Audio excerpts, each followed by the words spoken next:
سبحانه وتعالى حق حمده، ونسبح بعظمته ومجده، ونسأله صلاح الحال وحسن العواقب، وأشهد أن لا إله إلا الله وحده لا شريك له، وأشهد أن سيدنا وسندنا ومولانا محمدا عبد الله ورسوله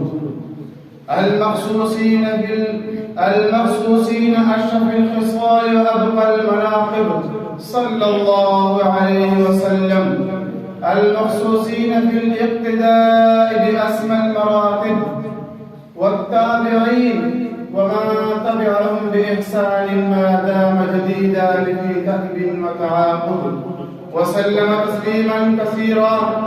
أما بعد، فأعوذ بالله من الشيطان الرجيم. بسم الله الرحمن الرحيم. لقد كان لكم في رسول الله أسوة حسنة.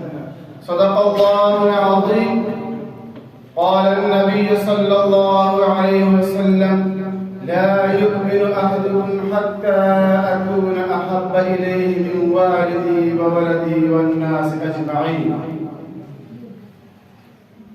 فيا عباد الله، رئيس الحفل المبجل والضيوف الكرام والعلماء الأجلاء، السلام عليكم ورحمة الله وبركاته.